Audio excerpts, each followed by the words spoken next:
Firing Line with William F. Buckley Jr. Isn't it true that certain jokes, that at least what would consider jokes 10, 20 years ago, are now unsayable as a result of certain tensions that exist? For instance, certain racial jokes. Mm. You couldn't have a minstrel show now, could you, in No. Hollywood? No. Do you regret this? Well, I liked minstrel shows because I was brought up in that era. But I think it's wrong today. I think the colored people have such a struggle today that I don't think there should be any jokes connected with them. Well, but then shouldn't it also be said that they oughtn't to have been Irish jokes back when they were having a terrible time and dying like flies in Ireland? There shouldn't have been Jewish jokes when they were fighting their way out of the ghettos and so on and so forth. I still resent Jewish jokes publicly, and Irish jokes, and Catholic jokes, and all kinds of jokes. Did you ever tell Jewish jokes yourself? I never said a Jewish word on the stage in 50 years. I didn't say a Jewish word. I said a Jewish joke. No.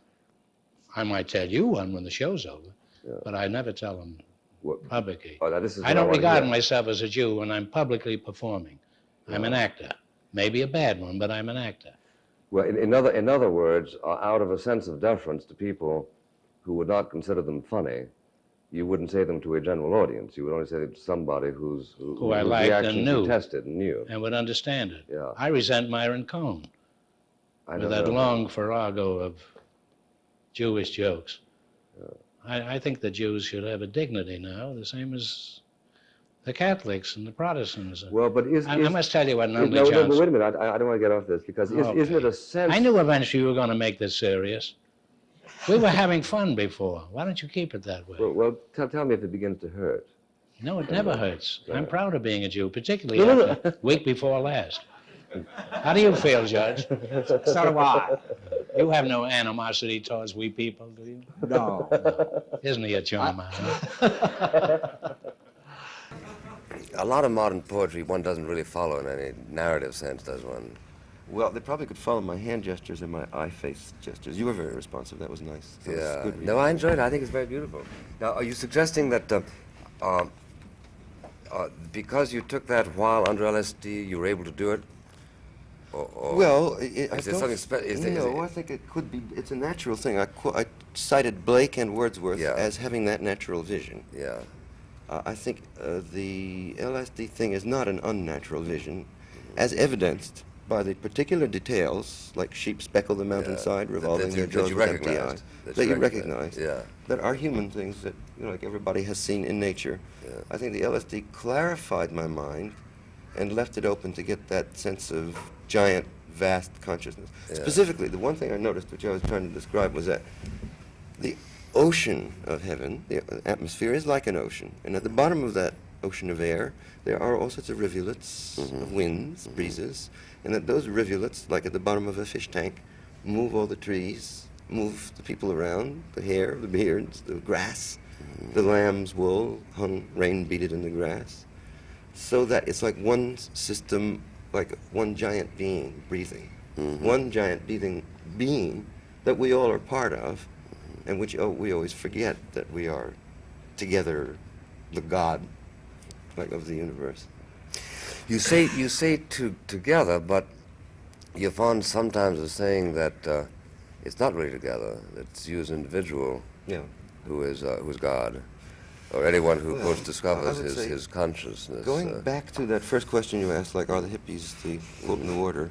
I think the primary hippie and beatnik originally, back 56, Kerouac, Burroughs, perception was a recognition of that unity of being and a recognition of that great consciousness which we all were identical with, see?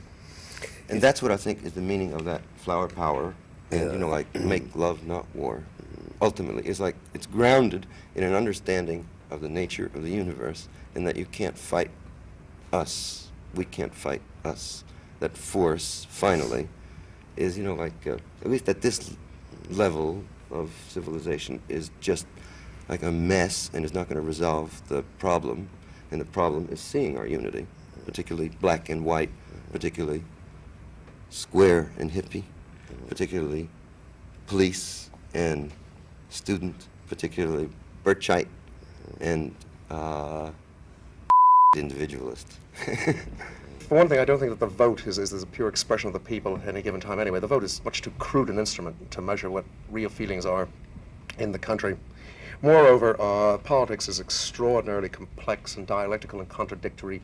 For example, Nixon could get in and get in on a pro-war policy and be the man to make the peace, precisely because he's a Republican, and that's long been a theory of mine. It's the Democrats who start the wars and the Republicans who finish them.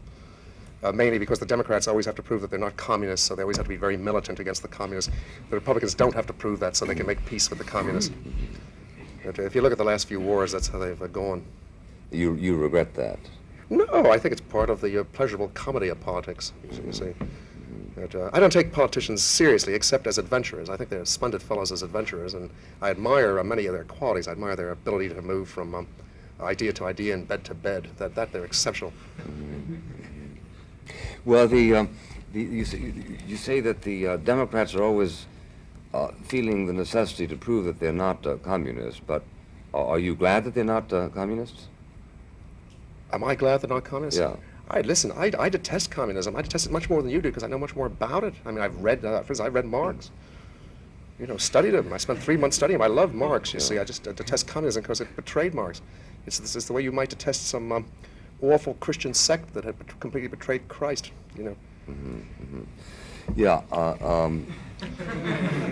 No, I certainly understand what you're talking about, but it is, of course, true that the typical communist who lives, let's say, on the other side of the Iron Curtain would be much less frightened by a Mailer administration than, say, by a Buckley administration. No, I think so they at can least comprehend. as far as they are concerned, I think they would probably consider the people I support as more relevantly anti-communist than people you support. The last time you were heard of on the political ramparts was on a committee on being friends for Castro, for a fair play for Castro committee, or I'm still, I still am all for Castro. I think he's a remarkable man. Let me just say that I think that the communists would probably, well, I can't pretend they would ever be least but happy with you. They would feel a certain security, which is they would feel that they would have some idea of what you might be about to do next. They couldn't ever feel that with me. I love the way we're treating each other as world leaders. You see, I'm not the only narcissist in the house. No, you always told me to respect your metaphors, which I'm just doing. I'm glad that we're beginning to find some conjunction of discourse. I'm beginning to, well, let it go at that. But no, for instance, I like to keep a certain freedom, a certain liberty to look at the lineaments of major figures. For instance, just until the strike started in France, as of a week ago, I was saying I thought the two greatest political figures in the world today were Fidel Castro and Charles de Gaulle. Now, I think I may still be able to say that a week from now, because I think, so far, I think de Gaulle's been acting sort of, I think he's the world's greatest living conservative. You know, I think he's a remarkable man. I'm tremendously fond of him. I have great respect for him. I have great respect for Castro. The point is that men's, you know, it's just the way one can have a great respect for saints and generals, for criminals and cops. You know, such a thing as a great cop and such a thing as a great criminal. And the way I work, it's very hard to explain this to people, but I don't think in categories. I think rather, I try to think in this way, that the world is better off if every so-called type in the world is better. In other words, it's a better world when the cops get better and the criminals get better. It's a poorer world when the cops are dull and the criminals are dull. In one of his essays, Mr. Chomsky writes, quote, "By accepting the presumption of legitimacy of debate on certain issues such as this one has already lost one's humanity." I should like to begin by asking him why, under the circumstances, if by being here he stands to lose his humanity, he consented to appear in the first place.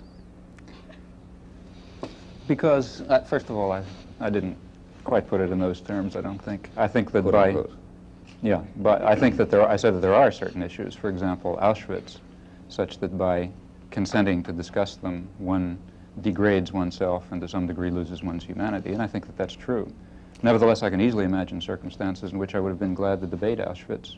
For example, if there were some chance that by debating Auschwitz it might have been possible to eliminate it or to at least mitigate the horror of what was going on.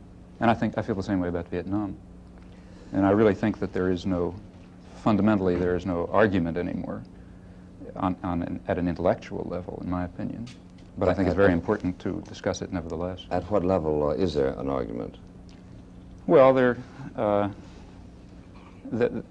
is a policy which I think is a destructive and devastating policy. It's continuing, and the continuation of the policy is, to some extent, based on the fact of public apathy or public acceptance.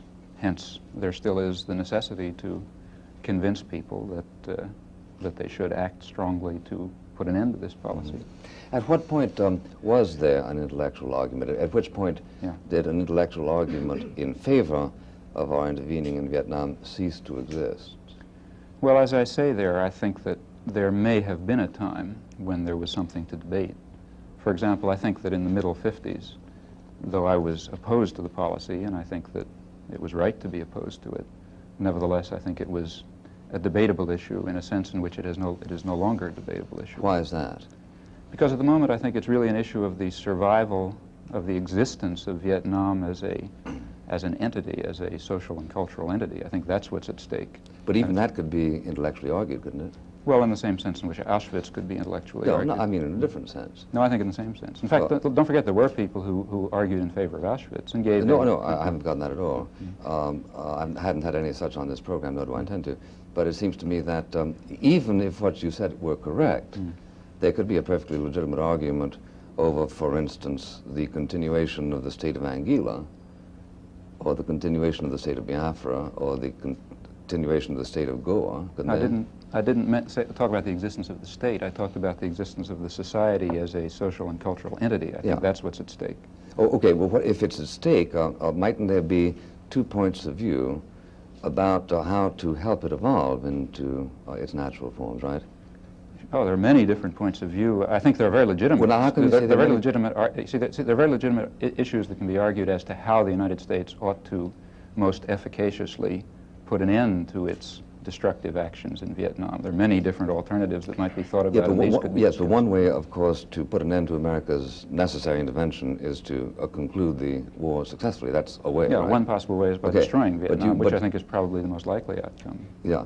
You disagreed very strongly with Dick Gregory, who had indicated that the militant stance and symbolism and rhetoric functionally could actually displace violence, if you see what I mean. Could you accept that as a phenomena of a positive good that the Panthers have contributed? Yes, I could.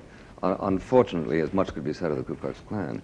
But it is true. I think that Dick Gregory gave a concrete example, you may not remember, about a black woman who felt intimidated. This was about 2 or 3 years ago, and she called the Black Panther headquarters there, and they sent someone to look out for her, and he was armed, on the basis of the assurance that she got from his presence. She did calm down and recovered her stability. And there's no question that people can't perform that kind of a function armed in that kind of a way. And I have no doubt that here and there the Black Panthers did. Well, I would like to say this, and I'm sorry if I interrupt, when people will equate the Black Panther Party with such people as the Ku Klux Klans and White Citizen Council, I get sort of upset. I agree that I would like to see a world, and we agree on more points than we probably have time to realize now, but the point that dialogue, just the dialectical struggle, or struggle just through the word. I would hope that will probably be the next advance that man will come through and put the club down. But I think that there's certain objective kind of difficulties of reaching that point immediately. I think that things just don't happen. You start, but as long as there's especially a special economic interest that one has to support, an authority that he has to support, then he creates a rhetoric in order to sell that to a group, to an army, to henchmen. Then I think that this kind of dialogue will be inflammatory and cause much violence and so forth.